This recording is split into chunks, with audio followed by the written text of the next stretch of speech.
Hello and welcome to episode 174 of the Book Binge, this time for another Stephen King review. I'm glad to be getting these on a semi-regular basis again after so long since I read The Dark Tower just a couple of years ago. Already a couple of years ago for me. The Long Walk is the one on the docket today, one originally written or published under the pseudonym of Richard Bachman, and one of Stephen King's earliest novels. This was the second Stephen King book that I ever read back when I read Rage and this book back in 2020. Sorry, my dust jacket on here is acting a little bit strange. I loved The Long Walk back when I read it for the first time, and I was pretty sure going into this one that it was going to hold up. And well, what do you know? It absolutely did hold up. So let's just jump right into the review like I always do with the good, the vast amount of stuff that I really enjoyed about The Long Walk. First off, I want to talk about the character work, something that Stephen King is renowned for, generally speaking, in his writing. Distinct and unique characters is definitely something that King excels at, and he already started to show his chops when he wrote The Long Walk with Garrity and McVrees and Stebbins and Barkovich and Olsen and Scram and, all the various different characters of The Long Walk, very memorable characters who are all very different. They have separate motivations and drives. They have different manners of speaking, different ways of interacting with other people within this contest, the titular Long Walk. They are all able to be their own people within the narrative while also speaking to an emotional part of the person, the reader, for me at least, that builds a connection that makes it hard to say goodbye to them, because as The Long Walk as a contest, characters are removed from contention at various different points in the story because there can only be one winner in the titular walk. So this emotional connection makes it so that even though you're following one character specifically, you definitely feel for other characters, and you see that connection. It makes it harder to say goodbye to those characters for sure. At least that's definitely how it was for me in my experience with the book. There are characters that you love to love, there are characters that you hate to love, there are characters that you love to hate, and there are characters who you hate to hate. There's a wide swath of characters that King portrays within The Long Walk, and does so excellently, especially for a novel written so early in his career. It was written before he even had a career in writing. Next off, another thing that King does pretty well is exploration of the human condition within the book. So not only are the characters pretty good, you'll also get to see the way that they experience the trauma of The Long Walk. You get to see the way that King messes with sanity and the edges of it, and the breaking of sanity amongst specific characters, the way that different conditions of the character, whether those be like health or allergy related or some other condition just related to walking for an excessive amount of time, the way that these kind of affect a mental state, how the physical and the mental tie together within the book. You get to see elements of compassion and empathy for fellow man within different characters, or the lack of it with certain other characters. We're looking right at you, Barkovich. Friendship as a way of making it through struggle, as a way of distracting yourself from pain, as a way of occupying your time, even when you're walking towards an end uncertain as it so happens to be, staring death right in the face and basically rejecting it to some degree, but also when it is that a person decides that they either cannot or will not reject it anymore is also an interesting aspect of this. Persistence in the hardest of trials for what could seem to other people no conceivable reason, while what could seem to other people as like the only real human thing to do is also an interesting element that King explores within The Long Walk. One of my favorite things as far as like the actual narrative and plotting goes, as opposed to like the characters themselves, is the tension within the narrative and the plot. Though the plotting of the book is basically just a long walk and it's relatively empty, the tension in the contest is inherently very high and very entertaining to read.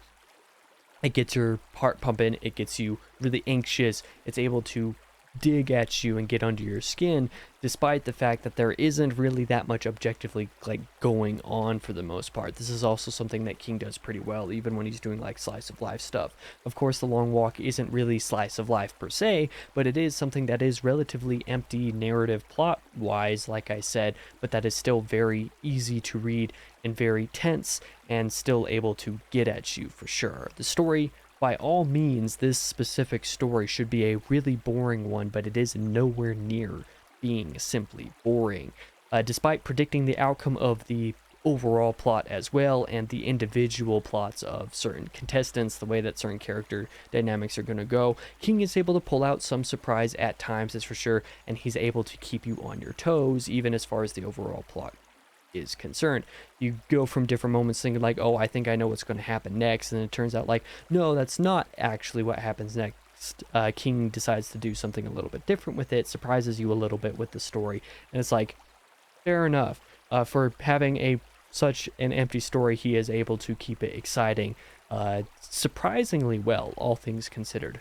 And finally, the last major element of The Long Walk that I do want to talk about and praise in this review is simply the fact that the setting is very subtly ingenious on King's part. The dystopia of The Long Walk isn't overly forefront, but isn't underutilized in any way either. It permeates the story, it permeates the contest, it permeates the existence of these characters and their state of being, but also isn't so in your face that it feels like you're being bludgeoned by the setting. The Battle Royale style of elements of The Long Walk itself as a contest are very well thought out as well, though I'm dubious of like some of the actual distances and speeds of like the walk and how some of those like details are concerned myself.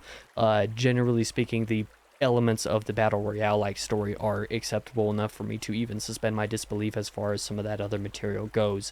The way that characters think of and talk about their whole situation, whether that be like the aspects of the major and like the government and like the walk itself, the contest, the way that the populace views the contest itself, the way that they think about the contest in light of all this other material, is also just very, very well done too. It is all ultimately just believable enough to work despite some obvious injustices about it. You see that these characters should feel a certain way about this world, but when they express a slightly different belief, you're like, now wait up, hold on, how can that be possible? How can they really feel this way? How can they feel this specific way about this element when it is so obviously unjust? And the reason is because the injustices are more on our end. We see those a little bit more obviously because it's such a stark difference from our own world. It's a thought-provoking aspect of the story that King utilizes and kind of suggests some implications to the world building that are never really said, you know, straight up. I would guess that propaganda in the part of the story, the government or the major or whatever, obviously played a very large role in the world getting to the place that it is right now, but it all feels just real enough that, like, even though that isn't said, it made me think about some elements and say, you know, I think this is probably a good interpretation of how the world got here, and even though there may or may not be any right answers, it's a very thought-provoking aspect of the story. But even though I love The Long Walk, there is a little bit of bad to go along with all of that good, mostly just in the ending. Now, I'm not somebody who overly criticizes King's endings. I only have a couple of his endings of the 13 or so books that I've read of his that I would say are objectively bad, and 2 of those bad endings are only bad because the climax is cut off or isn't there, depending on the book in the Dark Tower you're talking about. But otherwise, like, the endings that are actual endings are usually pretty decent or acceptable. The Long Walk is kind of the same for me. The first time that I read the ending, I didn't recall having any issues with it. The second time I have a little bit more issue with it, but that's mostly on the account of the pacing of it. The pacing of the normal story itself is pretty decent for the most part, and only quickens a little bit towards the end in ways that I don't, like, love.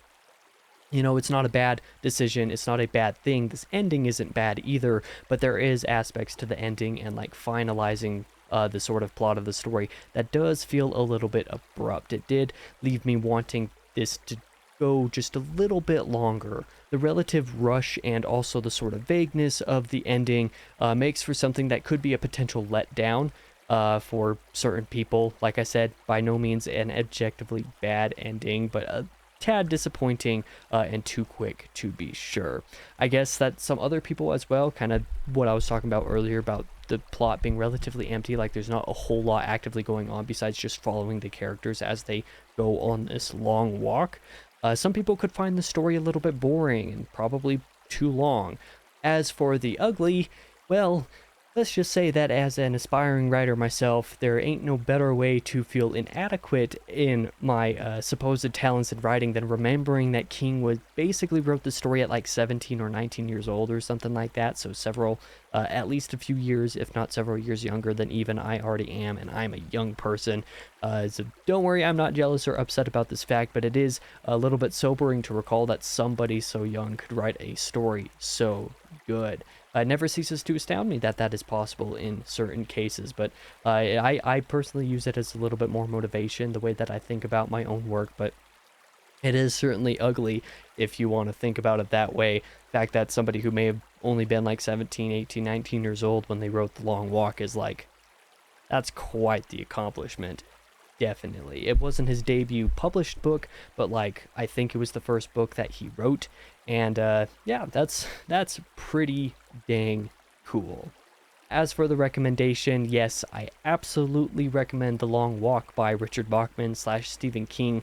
Maybe you'll be one of the few who dislikes it, but if you're anybody else, you'll probably really enjoy it. It is a very good book, especially for what it is. The concept is so simple, and like I said, just what should be so boring and so empty isn't, and is very, very tense and very engrossing, very enriching in certain ways as well. It's very subtly thought-provoking, not just the world building and everything like that that could be considered ingenious on King's part. Also the exploration of the philosophy and the setting, the battle royale aspects, all of that stuff all really apply to this really thought-provoking nature of the book. And I think if you read it trying to think about an underlying meaning, you'll get even more out of it than just simple enjoyment. So that is my recommendation. Check out The Long Walk. I definitely do recommend this one.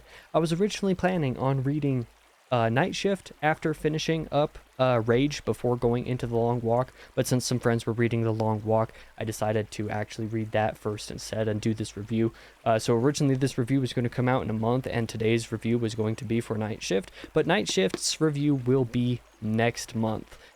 Definitely not next week. I still have to read this one at the time that I'm recording the video. By the time it comes out, I'm almost certainly already read this and probably already recorded the review for it. But next month, I will be covering Night Shift. So my first short story collection by King is coming up next. I'm glad to be getting back into material that I haven't read yet. Everything from here on out that I'm going to be reading from King is going to be for the first time. So that is pretty exciting. Like I said, next month, Night Shift. So if you're interested in watching my review of that, but not just my review of the collection itself, but also like mini reviews of every story within it, and maybe even a ranking of it, definitely subscribe and you'll be able to check out that video, maybe those videos if I decide to make it two separate videos when they come out next month or whenever else that might be. Thank you for watching this video. I'll be back in the next one, I believe this Thursday. If I'm not mistaken, that is my top 5 horror books I want to read, and you might see a Stephen King book on that list if you were to check that out as well. But like I said, thank you for watching. I'll be back in the next video.